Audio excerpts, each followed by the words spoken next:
Hello tout le monde, j'espère que vous allez bien. Aujourd'hui on se retrouve pour une nouvelle vidéo sur mon monde, mon univers, qu'est-ce que c'est, comment fonctionne-t-il, etc.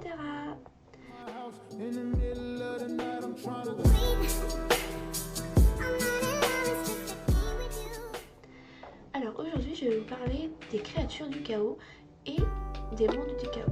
Le monde du chaos c'est la partie la plus simple. Les mondes du chaos sont tout simplement des mondes qui ont été détruits, des multivers, des dimensions qui ont été détruits par les monstres du chaos. En fait, quand on y va là-bas, on ne voit que ruines, presque. Enfin, c'est un monde apocalyptique en fait. C'est des mondes qui n'ont plus de vie humaine, qui n'ont plus d'espoir et qui sont tout simplement en feu, etc. Ce n'est pas les enfers, mais c'est des mondes qui ont été constamment détruits. Et les monstres du chaos, eux, ils ont une légende que je vais vous expliquer. Alors, comment est-ce que les monstres du chaos sont apparus en réalité? Alors, tout ça, ça a commencé dans un monde qui était vraiment très injuste. C'était un monde où toutes les personnes qui étaient pauvres, orphelines ou qui n'avaient pas tout simplement d'héritage, de patrimoine ou un bien particulier, étaient considérés comme des déchets. Même les chiens, on les considérait mieux. Et tout ça va partir d'une petite fille qui était orpheline et qui a été recueillie par une famille très riche, mais pas comme étant une enfant, mais plutôt comme une servante. Cette petite fille va quand même aller à l'école grâce à ces personnes, parce que pour leur grande bonté, l'autorisa à aller à l'école pour pouvoir un peu s'éduquer un peu plus. Mais le problème, c'est que cette fille va se faire harceler, va se faire maltraiter par la communauté de sa ville, voire de son pays, parce que du coup, ce pays-là va la traumatiser. Ils vont la... Je ne vais pas dire toutes les autres cités non plus, mais en réalité, elle va être très très malmenée. Mais le problème, c'est que ces gens-là ne savaient pas ce que cette petite fille pourrait engendrer. La petite fille avait en réalité un pouvoir qui était caché. Son pouvoir, c'était de pouvoir... Il y a trop de pouvoir. Son pouvoir permettait en réalité de créer des monstres. Et ces monstres-là, en fait, c'est des monstres qui n'ont pas de cerveau, en fait, qui n'ont pas de conscience ou de raisonnement.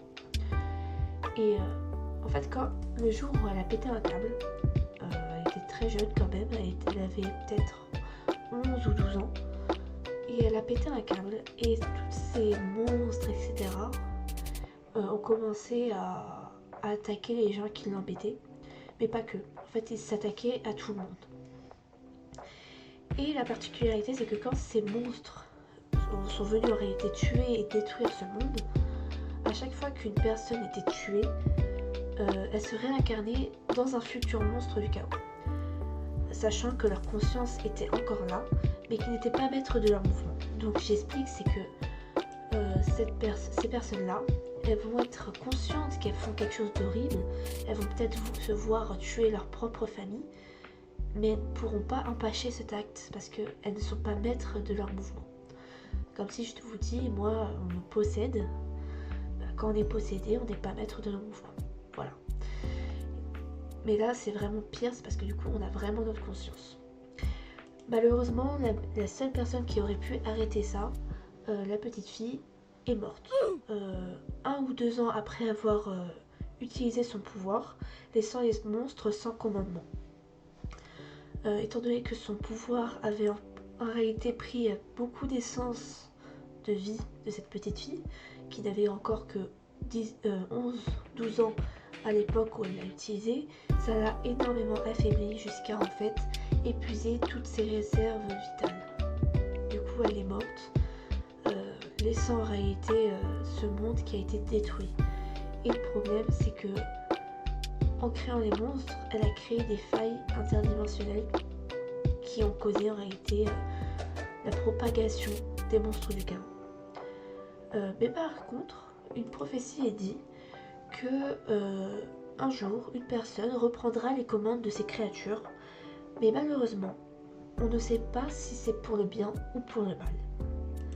Bien sûr, tout ça sera expliqué dans le lore de mon personnage, je suis en train d'écrire actuellement. Je suis qu'au début, donc j'ai sûrement de bonnes années à venir pour l'écrire.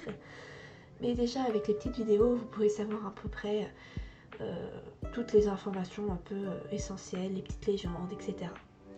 Donc j'espère quand même que cette vidéo assez courte, cette fois-ci, vous aura plu, vous aura permis d'apprendre un peu un côté, malgré moi, assez sombre de mon univers. En même temps, quand on écrit un univers, il ne peut pas être tout rose ni tout noir. Il faut forcément un côté blanc, un côté noir et un peu de gris. Mais celle-ci était quand même assez dure et assez sombre comme partie de mon univers. Mais j'espère que ça vous aura plu quand même. Et sur ce, je vous souhaite une bonne journée ou une bonne soirée. N'hésitez pas à vous abonner ou à liker, à commenter. Je vous quitte avec notre petite phrase de fin. Faites de vos rêves une réalité. Et à la prochaine vidéo. Bye bye.